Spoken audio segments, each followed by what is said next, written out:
Good afternoon. It's Tuesday, July 28th, just after noon, and I once again would like to just take a quick look at the week ahead and a quick look at the week back. This is where we have passed the halfway point to the course, and I think you've seen an awful lot of material, and now where, as I've suggested to several of you when looking at assignments and answering questions, the material does build on itself. It builds on the previous weeks, and sometimes it goes over things again and asks you to look at it in a different light. And that's kind of what we're doing today. We haven't really built up to it formally, but we have built up to it actually.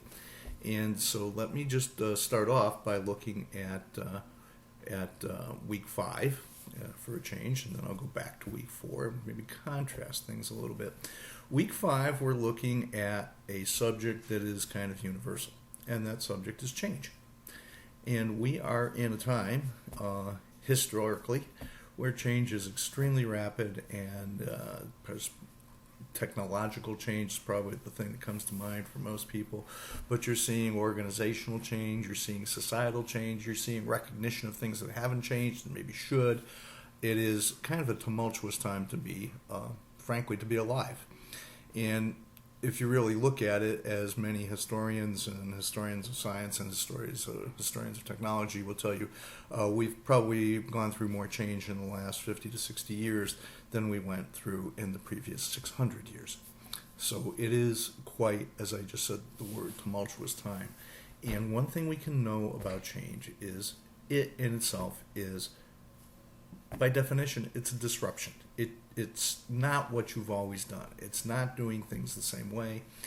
And maybe the most difficult for people, it's not thinking about things in the same way. So what you've seen here in the first few weeks, we've looked at some different situations, right? You looked at IDEO. You looked at, the term innovative keeps coming up. The term organic keeps coming up. These are all different than what, at least, world looked like when I started my management career back in the late 70s. They're quite different. It's change. Technological change, as I just mentioned a moment ago, is pretty obvious. We have all these wonderful devices. I mean, whoever thought I'd just have all the computing power that I have in this thing, right? This thing that we all can't live without. We carry it around. Some of you guys are probably even trying to do your course on this. So this is an interesting thing for me. How did that happen, and how do I adjust to it as somebody who's used to a different way of doing things? So one thing I can tell you about change is it's difficult. Generally, we find that things, when you change a fundamental way of doing business or a procedure or an operation, that things tend to get worse a little bit before they get better, even though the change was intended for things to get better. And then what we see a lot of times is we see businesses and people literally panic because things didn't improve instantly, right? We go back to doing the way we did it before, and now we're spinning our wheels. Okay, so change is not an automatic thing. Change is something we have to understand. And the failure to keep up with it is pretty important, which is where it comes into our discussion this week, where the subject company of the discussion is Sears. I almost said the late Sears, but frankly, Sears is just about completely gone. And as you look into it, I suggest that maybe you might want to open your mind up a little bit and say, all right, this references Sears itself, but if you read the business news every day, we read about, as the result of not necessarily the pandemic itself. The pandemic has just been the trigger event. But look at the list of retail businesses that have either got to fundamentally change or are filing for bankruptcy, are attempting to do reorganization. Some famous names are out there disappearing or changing to a very, very deep degree. Think about it in that way. Go ahead and deviate a little bit, go back and do you don't have to dig far. Okay, let's put it that way. The business pages are full of stories right now, particularly in the retail industry, businesses that are going to change in one way or the other, from the extreme of going out of business to another maybe level of changing their business model. So it's something that I think is timely, And you need to look at it in the sense of how does it pertain to how these businesses are organized and how do they operate. Which brings me now to my point about looking back as I'm grading the discussion boards, and I am at midday here Tuesday, about halfway through. One of the points I think we brought up in some commentary back and forth during the week, and also now I'm entering it a lot in commentary on the discussions themselves, is the Starbucks discussion was interesting because, again, it was something most of us are familiar with to some degree. It's a consumer product. We look at it. We have different opinions about it. We like it. We don't like it.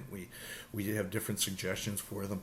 But the one thing I want people to make sure we're doing is make sure we're keeping it in the context of how the business models came from the idea of the organization, or how did the organization come from the business model.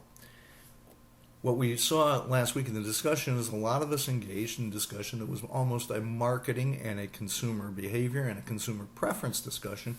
And we never really checked back in and said, okay, but how does this affect the way Starbucks is organized?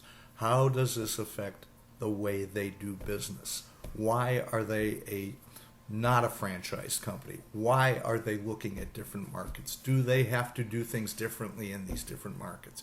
Are they, to use a word that is now used in a much different context by most people, is their business model sustainable if you go into some of these business suggestions? And what we saw was a lot of people had a lot of suggestions, but some of us, we strayed a little bit from that point of what does it mean to the organization? What does it mean to how they do things? So that's really what I want to keep focus on as we go through the last half of the course. Right.